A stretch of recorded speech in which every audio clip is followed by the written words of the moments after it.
Good evening gentleman. दोस्तों, good evening.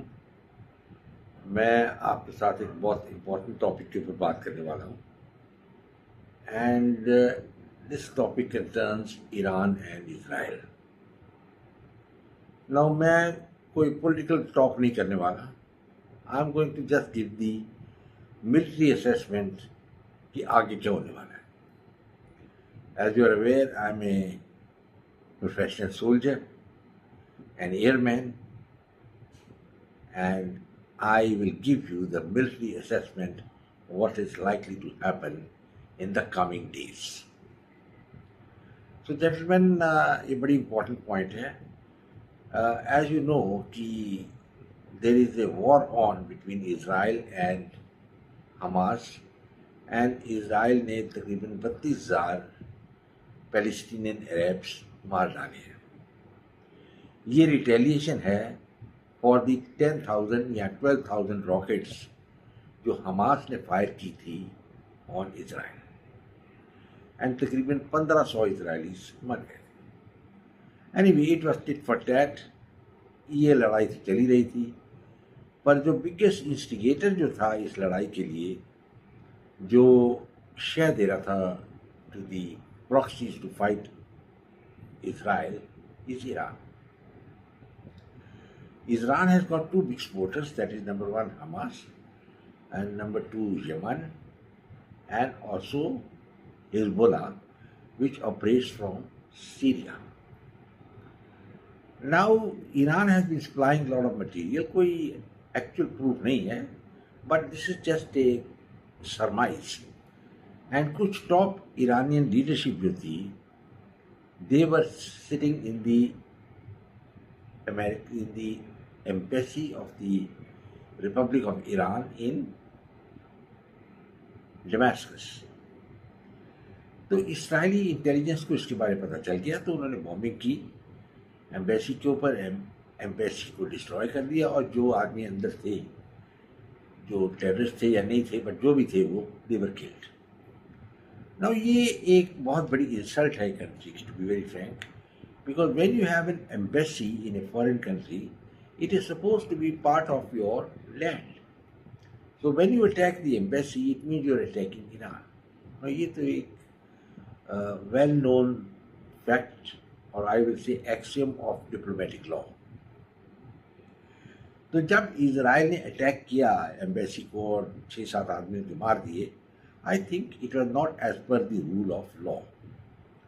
या international diplomacy का लॉ है, उसका बहुत बड़ा उल्लंघन इजराइल ने किया. I mean, they violated the sovereignty of Iran. But before they did that, probably they must have calculated all the pros and cons, because Iran was taken by surprise, and the Iranian leadership has said that we will mount an attack and take revenge on Israel. अब sentiments तो है, the sentiments are there to teach Israel a lesson. पर American जो हैं, Joe Biden ने एक statement दिया है कि कम व्हाट में, we will be on the side of Israel against Iran. No, एक बहुत ये सिग्निफिकेंट थिंग है as far as the military relationship is concern, because America is the most powerful military in the world. And as per my reports, I think they have moved an aircraft carrier and task group close to the Iranian border. That is near the Gulf of Hormuz, I think, which is part of the Persian Gulf. So now this is the development. Now question is कि will Iran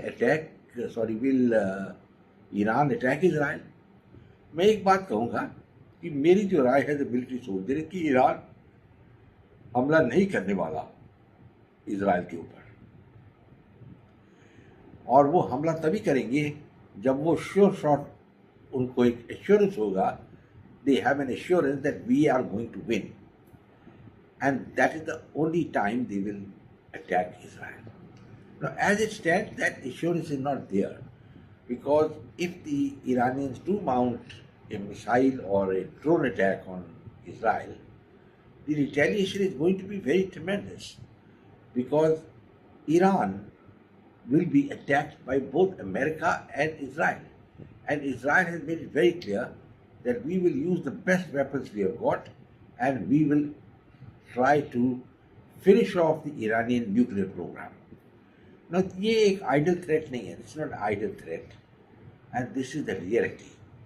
So मेरे ख्याल में the Iranian leadership जो है वो बोल तो बहुत कुछ रहे हैं, but they are going to be very cautious and वो overall attack नहीं करने वाले immediately. And that is prudence.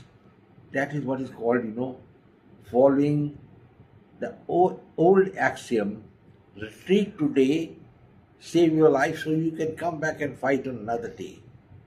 Now that is the point which we must bear in mind. And I think Iran would be advised by me to follow this policy. Don't attack Israel now. Because now they are on a tremendous alert, and maybe most of the missiles or the drones they send will be intercepted. America is flexing its muscles, and that is a very dangerous sign. Because the Americans have lost every war they have faced so far. And there is no reason they're going to win this one. But at the same time, the threat is there. The second thing is that Iran doesn't have any friends who can come on their side.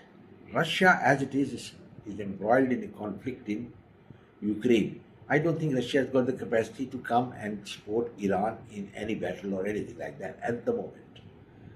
China always plays its cards very cautiously. I don't think they're going to come either. And then they have very, very bad relations with Pakistan. Recently the terrorists from Pakistan had gone and attacked the port at Chabahar, killed almost 200 Iranian security personnel and others. And Iran has done nothing about it. I have not read any statement by the Iranian leadership that we are going to take some action or whatnot. Nothing. They just kept silent. But they are blowing hot and cold for Israel. But here also, I think one should be very clear कि Iran को कोई immediate victory तो मिलने वाली नहीं है. अगर attack करेंगे भी and the Americans retaliate, the loser कौन होगा? The loser is going to be Iran.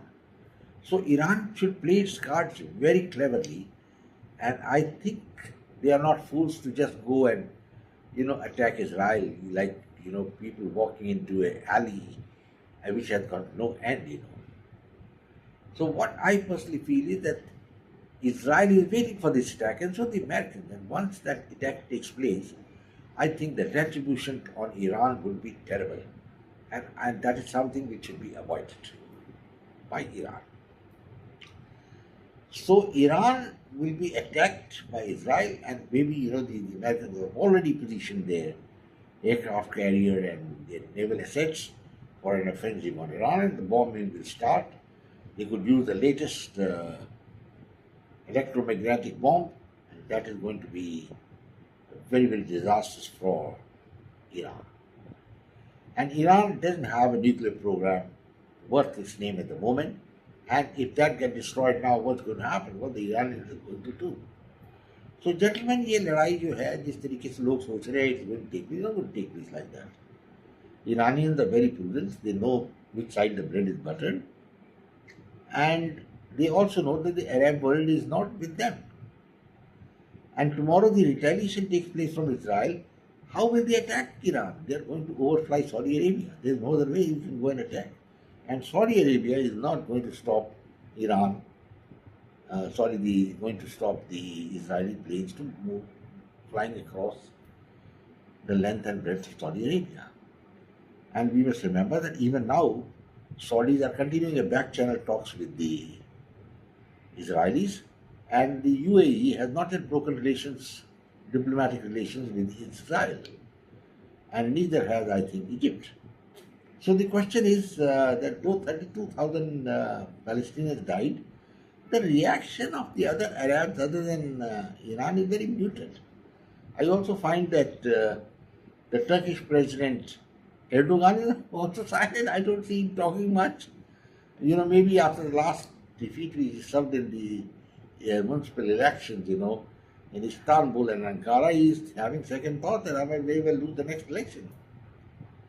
So, gentlemen, it's what is called a catch-22 situation.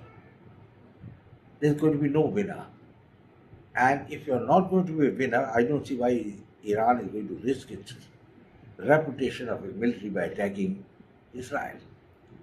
But definitely the Iranians have a grouse, and I will support them because what the Israelis did was wrong. That's a part of Iranian territory. You can't just go and hit a bomb and embassy, and then kill 7 to 8 of the people. They may be terrorists or whatever it be, but they were taking refuge in the Iranian embassy. I mean, you can't forget that. And the canons of diplomatic etiquette were not followed by Israel. So, gentlemen, I think the problem is going to simmer for some time, then erupt. What probably Iran will do is that they'll probably bide their time, and at a time and place of their own choosing, they could attack the Israeli assets other places.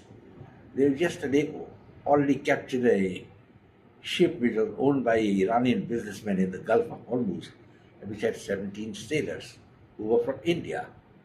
And they could go ahead and do anything. So the Americans will have to police the Gulf of Hormuz, and they haven't been doing it yet. I mean, just setting a warship there, the American doesn't mean anything unless you use it. Otherwise, if the Americans were alert and the ships were being captured by Israel, the Americans could have intervened, but they didn't do it. So America also is not interested in fighting. Let's be very frank about it. And neither Israel. Israel actually wants that Hamas be decimated and the terrorism be stopped and the state of Israel be accepted as a reality. I think that is what they really want.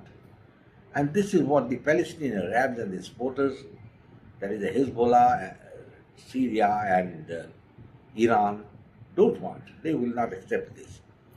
So there are two different compartments which are not going to gel, and so even if the war is avoided now, maybe after a few months it will take place again.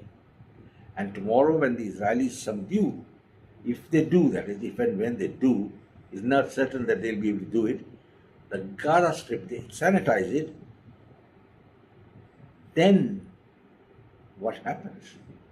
Israel doesn't want a two-state solution, and neither some of the Arab countries nearby, they don't want a two-state solution. They don't want the Palestinian Arabs to come into their lands also. So it's a fluid situation.